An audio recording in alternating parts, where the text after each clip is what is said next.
Fala, meus amigos, como é que vocês estão? Vamos falar hoje aqui sobre um pouco do relato de Antônio Pigafetta, beleza? Geógrafo, escritor, marinheiro também, né? Que estava presente na famosa Volta ao Mundo, né? De Fernão de Magalhães. É erradamente, né? Falado dessa forma, quando o termo correto é circunnavegação. E lá na minha plataforma aqui, ó, no Instagram, eu tô fazendo uma série de vídeos, pessoal, a respeito dos gigantes, tá? Então eu tenho esse vídeo aqui sobre os gigantes, esse vídeo, tá bacana aqui, ó. Eu fiz uma relação show de bola com a ciência, né, do retrato falado e os relatos de pessoas que têm. Eu vou até fazer um vídeo mais detalhado sobre isso aqui pro YouTube, mas resumidamente seria o seguinte: o retrato falado ele é uma ciência e ele está baseado no relato de pessoas a respeito de uma outra pessoa, né? É um dos focos do retrato falado, identificar, por exemplo, um criminoso que estava agindo naquela região, e aí várias pessoas vão para a delegacia e fazem o registro, né? Pô, o delegado vai olhar e vai falar o quê? Não, realmente, aqui procede, vamos abrir aqui uma investigação e tal. E o retrato falado, ele é montado, é uma das ferramentas usadas, né, no trabalho policial para identificar ali o suspeito, tá? E aí várias vítimas vão descrever os detalhes e ali você consegue montar, certo? Então, assim, se tem veracidade, o que falar então de vários relatos dos gigantes narrados no mundo inteiro? E aí? Com riquezas de detalhes e detalhes que são, ó, entrelaçados entre eles, certo? Você pega relatos bíblicos com relatos de Fernão de Magalhães, com relatos de Jacob Roggeveen, né, que chegou na Ilha de Páscoa, com os gigantes nórdicos, né, os celtas e por aí vai. Então, assim, você tem uma semelhança e isso não pode ser ignorado pelas pessoas, tá? Aí aqui eu tenho outro vídeo dos gigantes, ó, mostrando, né, fontes, inclusive livros escritos, detalhando e catalogando esses achados arqueológicos. Aqui também com passagens bíblicas, aqui o gigante de Candaá, aqui também, né? Então eu venho falando de gigantes já tem um tempinho, eu tô focando nesse assunto. E depois disso, eu pretendo dar um plus a mais. Aqui também tem outro vídeo, ó, sobre os gigantes. E depois disso, eu quero fazer um vídeo a respeito do evolucionismo, né? Mostrando as falhas. E aí eu vou pegar uma sequência de vídeos com vários argumentos e trazer, beleza? Então, uma coisa me chamou a atenção a respeito desses registros, né, sobre os gigantes, que é o relato de Pigafetta, beleza? Pigafetta fez um livro, tá? É, que na verdade é um diário de bordo, certo? E o que acontece? Pigafetta, pessoal, ele estava acompanhando o Fernão de Magalhães naquela velha rota da cadê? Deixa eu ver aqui, aqui, ó, de Fernão de Magalhães, tá vendo? Então, essa primeira volta ao mundo, nessa primeira circunnavegação, por exemplo, é, ela foi evidência. Aqui, ó, o mapa aqui, ó, tá vendo?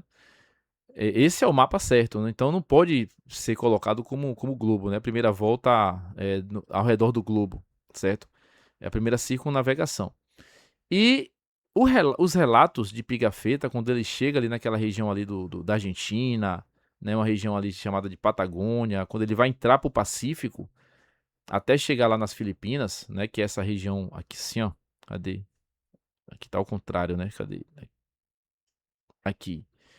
Quando ele sai daqui para ganhar o Pacífico, essa região aqui, ele começa a descrever esses seres, né?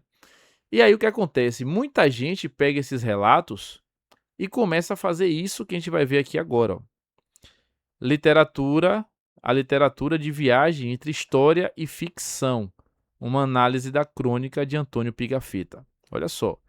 Então, esse é o trabalho desse cara, né, Adriano Rodrigues de Oliveira. Eu estava fazendo minha pesquisa sobre Pigafetta e encontrei esse trabalho aqui, beleza? Da Universidade Estadual Paulista. Então, eu discordo do que vai ser escrito aqui, tá? Eu acho que Antônio Pigafetta ele narrou realmente de forma literal, tá? mas a gente vai analisar isso no vídeo de hoje, certo? Então veja só, considerações iniciais. Na presente comunicação, analisamos a narrativa de viagem produzidas. Vai ser rápido, pessoal. Eu vou só ler aqui essa parte da consideração inicial e já vou pular para a parte onde ele cita o relato explícito de Antônio Pigafetta, beleza? A gente vai analisar aqui. Então, na presente comunicação, analisamos a narrativa de viagem produzidas a partir de um diário de bordo por Antônio Pigafetta, marinheiro, geógrafo, cronista italiano. Lembrando, tá? Que Pigafetta coube a, a missão, pessoal, de estar descrevendo o que estava acontecendo na viagem. Isso era muito comum, tá? E Antônio Pigafetta foi esse responsável. Então a gente vai ver aqui se o que ele escreveu bate como algo fictício ou se era realmente literal o que ele estava escrevendo, tá? Que acompanhou o navegador português Fernão de Magalhães em um périplo ao redor do globo. Olha só, tá? Realizado entre os anos de 1519 e 1522. Pigafetta, poucas pessoas sobreviveram nessa viagem aqui, tá? Acho que apenas 35, 39 pessoas sobreviveram, algo do tipo, né? Tinham mais de 200 pessoas acompanhando no início da viagem. E olha só, Pigafetta registrou em pormenores as aventuras dessa expedição em seu famoso diário, né, que virou livro, publicado em italiano no ano de 1525, com o título Relazioni del primo viaggio intorno ao mundo. Beleza, só Deus sabe o que significa, mas é algo da primeira viagem ao redor do mundo. Isso posto, isso aqui é as considerações iniciais do autor, viu, da tese aqui. Isso posto, vale ressaltar que centralizaremos nossa análise de um contexto espacial em que a expedição costeou o litoral brasileiro e aportou no extremo sul do continente americano. Olha só, na atual Argentina, região que a partir de então ficaria mundialmente conhecida como Patagônia. Essa região aqui, ó, chamada Patagônia, pessoal, ela é inteira sobre lendas, mitos e histórias sobre gigantes, tá? Ela é conhecida como a Terra dos Gigantes, inclusive. É narrado aqui, só para vocês terem uma ideia, agora eu não lembro onde foi que eu peguei esse registro, mas, por exemplo, os navegadores europeus, eles lutaram, né, contra os nativos da Patagônia.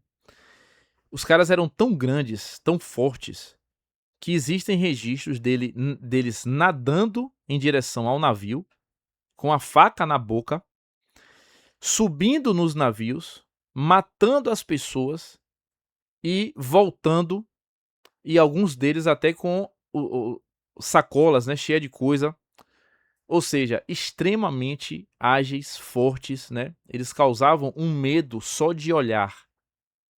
Os europeus, só de olhar esses caras, esses nativos, eles já ficavam se tremendo de medo. Aí é que entra aquela questão da Bíblia.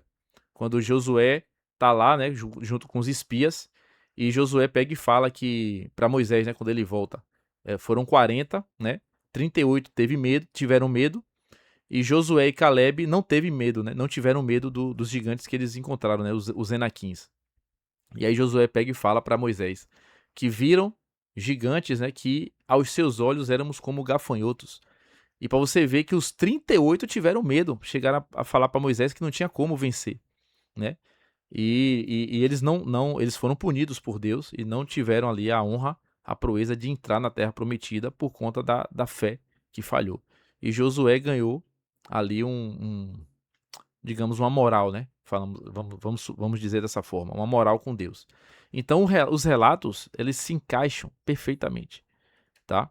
Se você comparar esses europeus que estavam vendo esses nativos com os relatos bíblicos, né?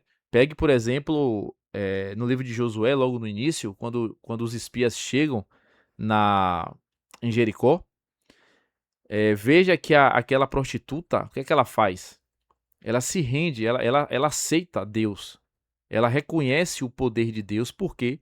Porque ela ficou sabendo que os israelitas venceram a batalha contra o rei Og, que era o rei de Bassã, né? Um descendente direto de Enaque, que era um Nephilim puro sangue, né? Digamos assim. Então, não são relatos pra gente deixar passar despercebido, pô. Claro que não, certo? Então vamos lá.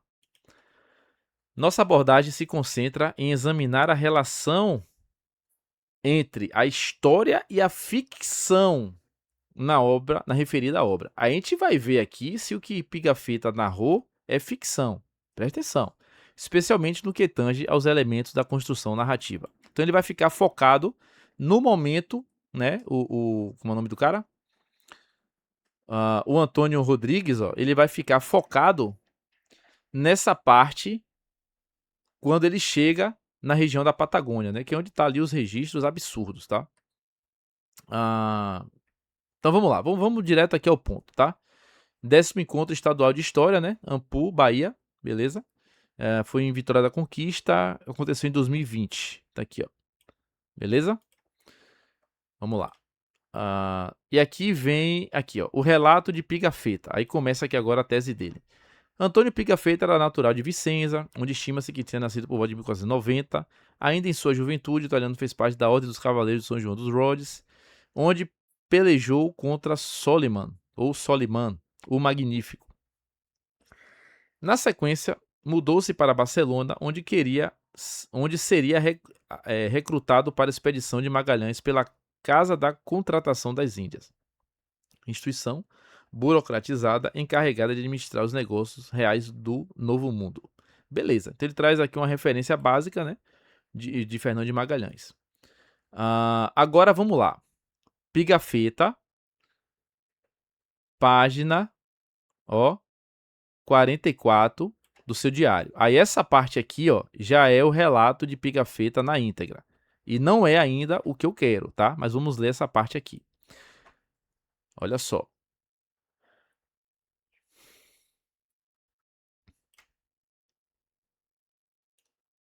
Vamos lá.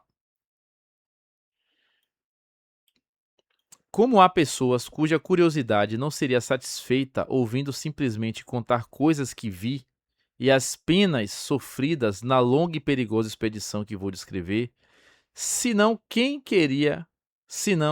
queriam saber também como cheguei a superá-las, dando fé a tal empreendimento, se não soubessem os mínimos detalhes. Foi que resolvi expor, em poucas palavras, a origem da minha viagem e os meios que possibilitaram a sua realização. Pelos livros que havia lido e pelas conversações que tive com os sábios que frequentavam a casa do prelado, soube que navegando pelo oceano se via coisas maravilhosas. E realmente, né, todo mundo descrevia isso ao chegar aqui no então Novo Mundo, né? Novo Mundo do ponto de vista deles, tá? Assim, me determinei a assegurar por meus próprios olhos a veracidade de tudo que contavam para, por minha vez, contar a outros minhas viagens, tanto para entretê-los e ser-lhes úteis como para tornar-me um homem que passasse para a posteridade. Então veja que aqui Pigafetta ele já está preocupado com a sua imagem, em passar exatamente o que ele estava vendo ali, ó. Me determinei a assegurar por meus próprios olhos a veracidade de tudo que contavam, para por minha vez contar aos outros. Então, esse é o trabalho também ali, beleza? Olha só aqui agora, ó. Aqui, cadê? Aqui. Aqui é a parte que eu queria aqui para vocês. Olha só isso aqui, ó. Meus amigos, segure a onda agora, viu? Vamos ver se isso aqui faz parte de uma ficção ou se isso é, de fato, o que ele realmente viu e presenciou. Passamos 13 dias neste porto e em seguida retornamos nossa rota, costeando o país até tantos graus de latitude meridional, onde encontramos um grande rio de água doce. Aqui habitam os canibais ou comedores de homens. Aqui a gente não vai poder dizer que é mentira, porque ele está aqui falando, inclusive, a latitude onde ele estava, que encontrou o rio. E os canibais e comedores de homens, isso é descrito também por praticamente todos os viajantes europeus que chegaram aqui, tá? Então, beleza. Olha só. Um deles, ou seja, os canibais, né, comedores de homens, de figura gigantesca e cuja voz parecia a de um touro, se aproximou de nosso navio para dar ânimo a seus companheiros, os quais, temendo que fôssemos lhe fazer mal, se afastaram do rio, retirando-se para o interior do país. Para não perder a ocasião de ver-lhes melhor e de tentar conversar com eles, desembarcamos 100 homens. Então o gigante, de certa forma, teve medo, né? Provavelmente vendo ali o navio, vendo a quantidade de pessoas e tal. Beleza. Olha só. Perseguimos-los para tentar capturar algum, mas eles davam enormes passadas que nem correndo conseguimos alcançá-los. Isso está na página 57 aqui, ó. E aí, meus irmãos, isso aqui é um detalhe, é uma narrativa de quem está inventando alguma coisa? O que é que vocês acham? O cara cita a rota, cita que encontrou a água doce, cita que ficou 13 dias embarcados, depois retornou para a rota, ó, seguiu viagem. Fala que aqui, ó, nessa região que eles estavam, os caras comiam carne humana, né? E aí começa a detalhar agora um gigante que foi visto e ainda tentou perseguir. Mas o gigante corria tão rápido que dava umas passadas tão largas, passadas enormes, que nem correndo conseguia alcançá-lo. Isso é um registro, velho, de quem tá inventando, de ficção. Beleza. Olha só. Presta atenção aqui, hein? Um dia, quando menos esperávamos, um homem de figura gigantesca se apresentou ante nós. Então, quando menos esperávamos, né? Então tá os caras lá distraídos, o gigante apareceu.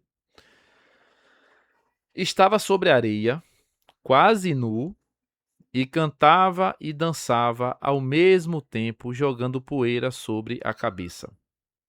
O capitão enviou à terra um de nossos marinheiros, com ordem de fazer os mesmos gestos em sinal de paz e amizade. O que foi muito bem compreendido pelo gigante, que se deixou conduzir a uma pequena ilha, onde o capitão havia descido.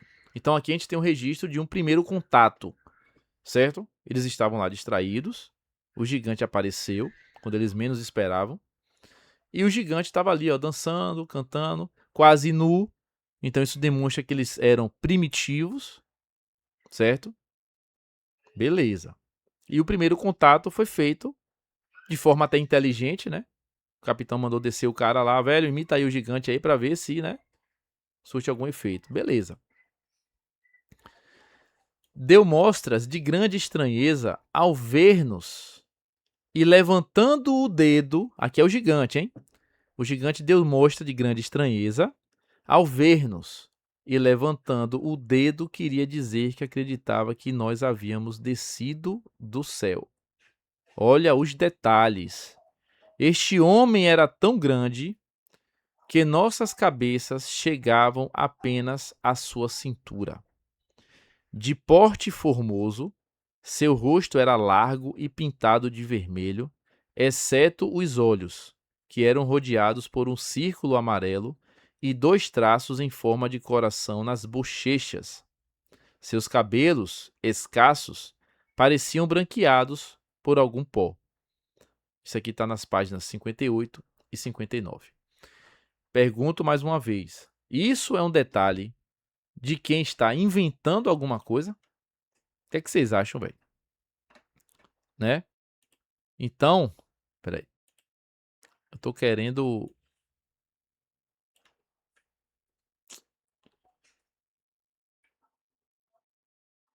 Aqui. Então, meus amigos, são esses vídeos aqui, ó, que eu tô fazendo, né, lá na plataforma de vídeo curto, de uma forma mais dinâmica, mais tranquila, para levar esse conhecimento para as pessoas. Porque eu não trato esse assunto como uma conspiração. Eu acredito nisso. Não é porque é um relato, é porque são inúmeros, inúmeros, inúmeros e inúmeros relatos. Da mesma forma que eu falo, não tem condições dos povos antigos mencionarem o formato da Terra como um mundo plano, envolto por um firmamento, com águas acima do firmamento. Não pode ser mentira quando você tem praticamente todas as sociedades descrevendo as mesmas coisas com riquezas de detalhes. Não faz sentido, entendeu? A história dos gigantes da mesma forma, pô. Todas as sociedades antigas você tem gigantes. Já começa no Gênesis, toda a Torá você tem gigantes, toda a Taná, todo o Antigo Testamento é um campo de guerra, é um campo de batalha dos israelitas contra os gigantes, velho. Isso quase que não é falado. Se fala das guerras, das batalhas. Ah, o Deus malvado mandou matar. Mandou matar pouco, porra. Eu falo isso aqui abertamente. Enaquins, Refaíns, Filisteus, Amorreus, Zanzumins. Aí você tem os amalequitas, que não eram gigantes, mas se aliaram aos gigantes, né? E foi o primeiro povo que atacou Israel quando saiu do Egito, fragilizado por trás. E Deus jurou a Israel, a Moisés, que ia exterminar esse povo da face da terra, e assim foi feito. Então, era para matar mesmo, pô. Era pra... poxa, Davi lá, né? O sogro pediu lá o prepúcio lá dos filisteus. Pediu quanto, meu Deus? 30, ele trouxe 300. Trouxe pouco. Trouxe pouco. Era pra trazer 3.000, meu filho. Era pra trazer 10.000. Tá com pena? Leva pra casa, pô. Então, esses relatos aqui, ó, não é possível a gente deixar passar despercebido, pô. Eu vou estar falando disso aqui também na minha plataforma aqui no YouTube de forma mais, né, de um vídeo mais longo, mais detalhado e tal, entendeu? Mas não tem como a gente descrever isso aqui como algo para ser descartado, beleza? Ó, olha só, mais um aqui, página 60.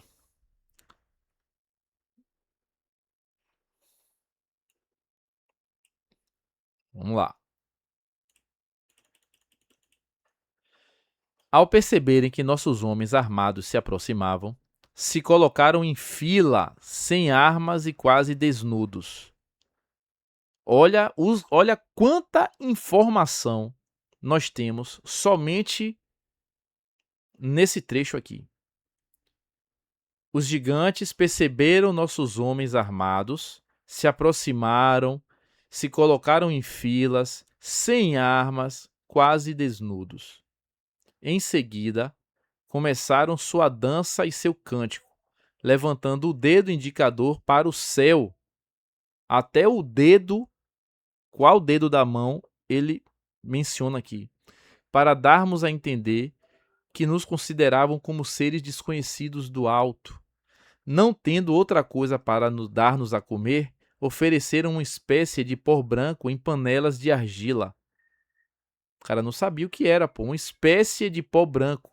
Pronto.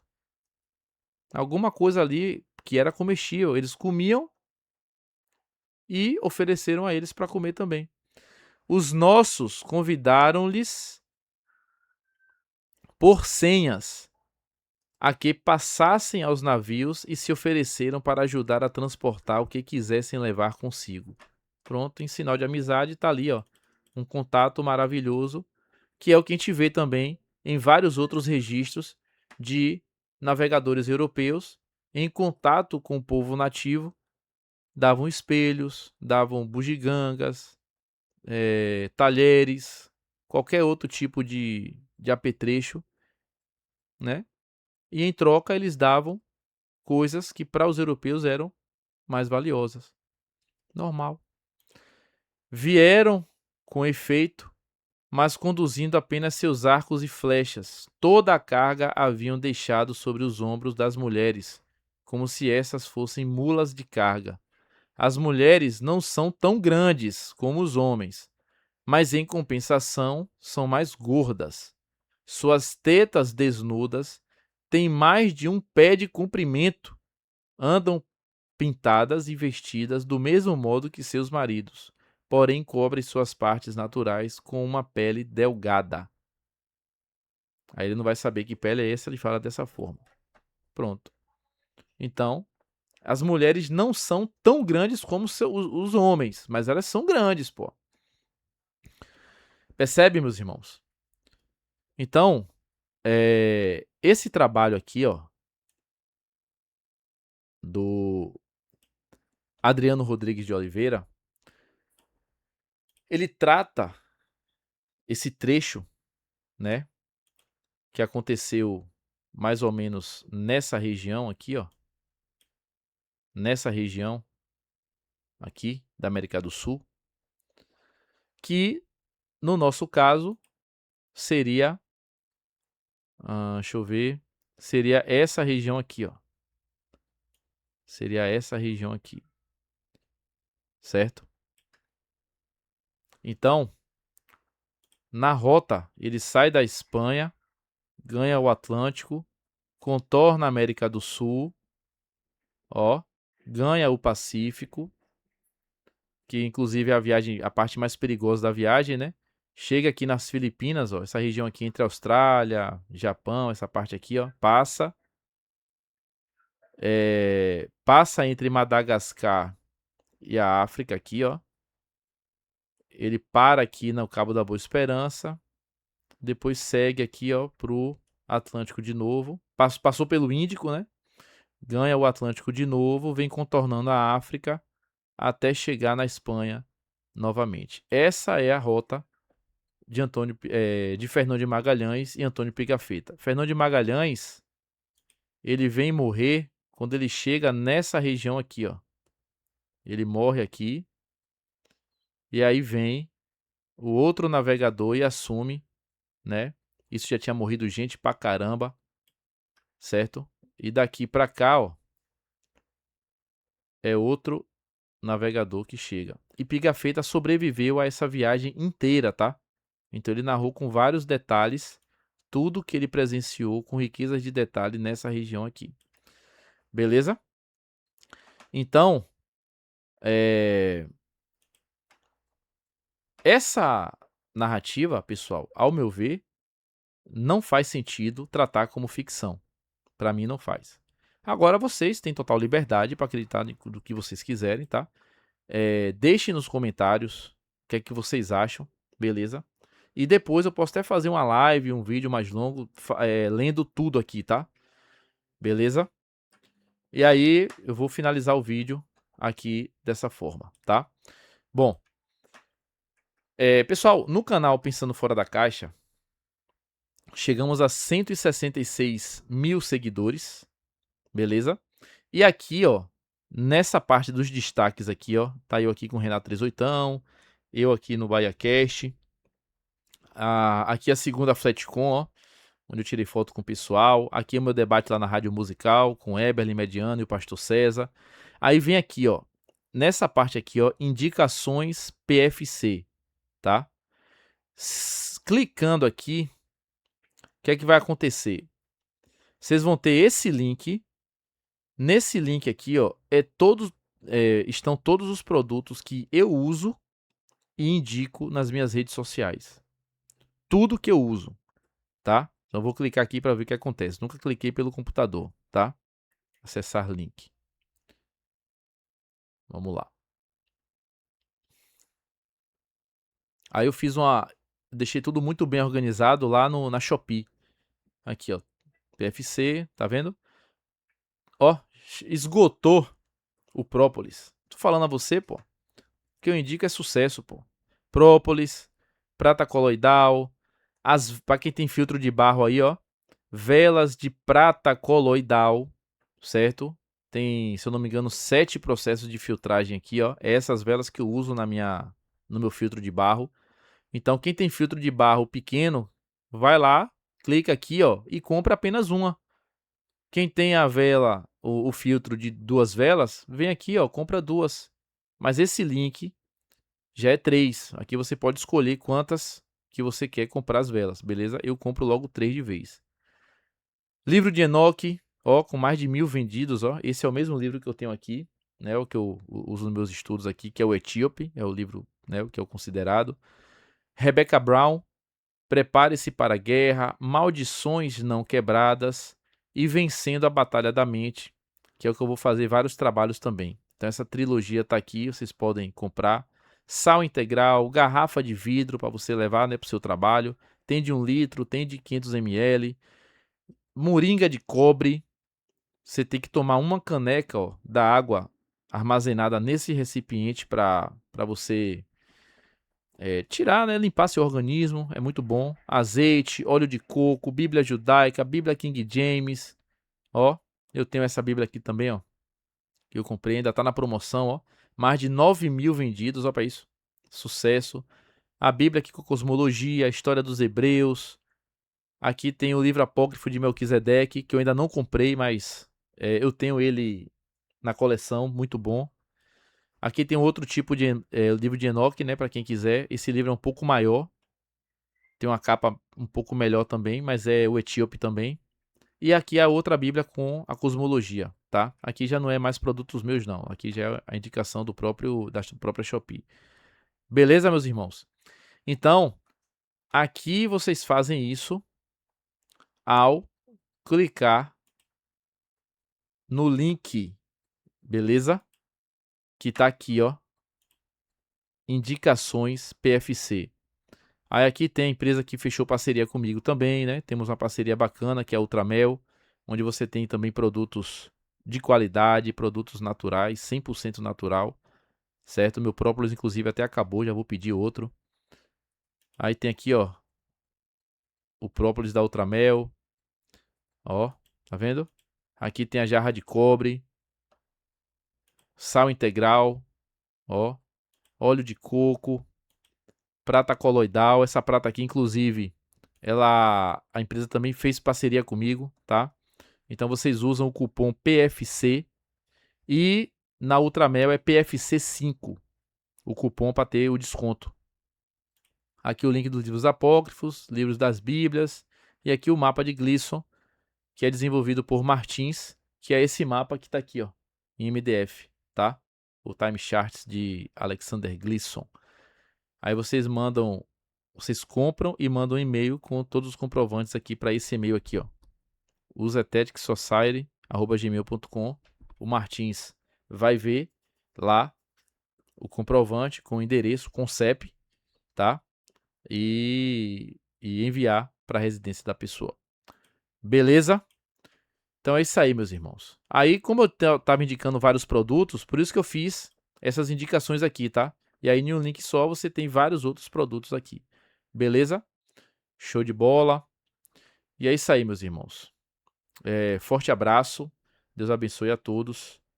E deixe nos comentários, tá? Não se esqueçam a respeito do vídeo sobre se o que o Pigafetta registrou foi ficção ou se realmente foi aquilo que ele estava realmente vendo na literalidade.